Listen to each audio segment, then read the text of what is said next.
सो आज हमारे पास क्वेश्चन है इंटीग्रेशन चैप्टर में से, जहां पे जो टाइप है वो है इंटीग्रेशन बाय पार्शियल फ्रैक्शन।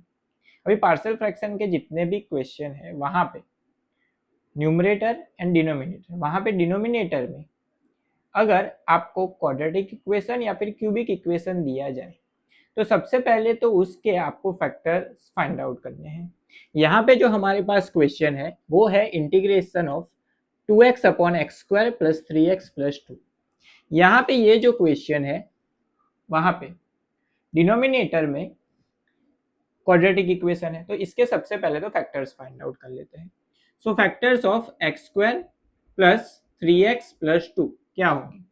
तो यहाँ पे a की वैल्यू क्या होगी 1, b की वैल्यू होगी 3 एंड c की वैल्यू होगी 2। सबसे पहले क्या करते हैं हम a इंटू सी।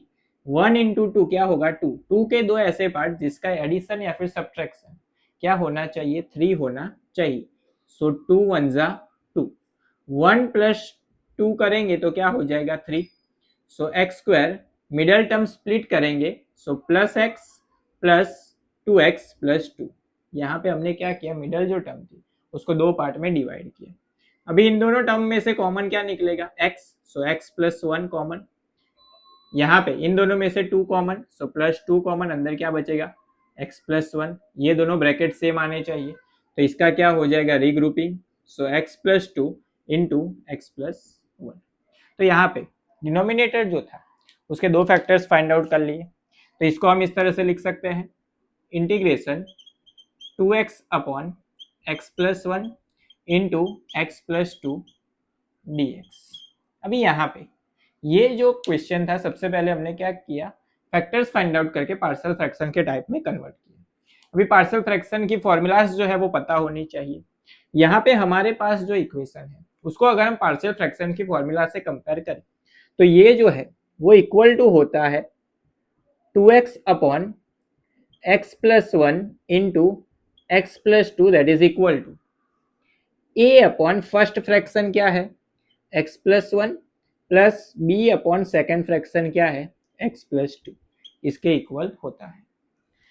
इन दोनों को अगर हम सिंप्लीफाई करें तो यहाँ पे a upon x plus 1 plus B upon x plus 2 LCM लेंगे तो क्रॉस मल्टीप्लाई होगा, ये वैल्यू यहाँ पे मल्टीप्लाई, ये वैल्यू यहाँ पे मल्टीप्लाई, एंड नीचे दोनों का मल्टीप्लिकेशन।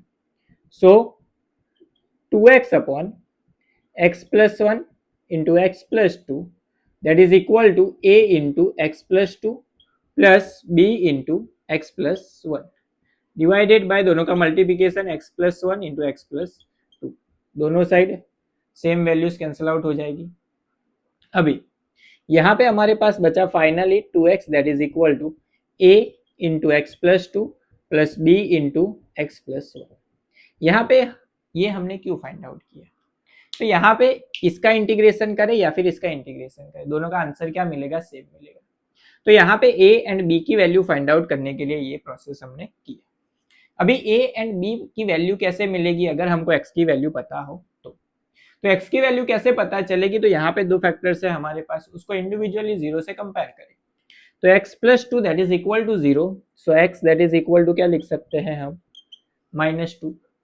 इस वाले इक्वेशन में x की जगह पे -2 पुट करें तो यहाँ पे 2 into -2 that is -4, a into x plus 1 -2 plus 2 क्या हो जाएगा 0, तो first part 0, b into x की जगह पे -2 तो -2 प्लस 1, -2 प्लस 1 क्या हो जाएगा -1 डिवीजन में आ जाएगा तो माइनस माइनस हो जाएगा प्लस, तो b की वैल्यू मिल जाएगी 4। अगर हमको a की वैल्यू फाइंड आउट करनी है तो दूसरा जो फैक्टर है वो क्या है x plus 1 that is equal to 0, so x that is equal to क्या होगा -1। इस वाले इक्वेशन में x की जगह पे -1 पुट करते हैं तो यहाँ पे -1 इंटू 2 क्या होगा -2 that is equal to a into -1 plus 2, यहाँ पे -1 प्लस 1 क्या हो जाएगा 0, तो b पार्ट पूरा 0, सो -2 दैट इज इक्वल टू 2 -1 वो क्या होगा 1, सो a की वैल्यू हमको क्या मिलेगी -2। यहाँ पे a एंड b की वैल्यू पुट करके दोनों का इंडिविजुअल इंटीग्रेशन कर लेंगे तो हमको हमारा आंसर मिल जाएगा। सो इंटीग्रेशन a की जगह पे वैल्यू क्या है -2 upon x plus one plus B की जगह पे वैल्यू है 4 upon x plus two dx। दोनों का इंडिविजुअल इंटीग्रेशन होगा। -2 जो है वो कांस्टेंट है तो वो आ जाएगा बाहर। लॉग 1 अपॉन एक्स, उसका इंटीग्रेशन होता है लॉग मोड एक्स। यहाँ पे x प्लस वन है तो 1 अपॉन एक्स प्लस वन उसका होगा log mod X plus one.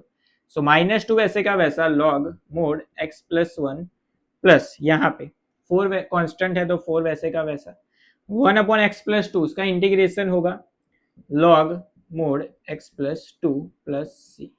तो ये हो गया हमारा final answer for this given question.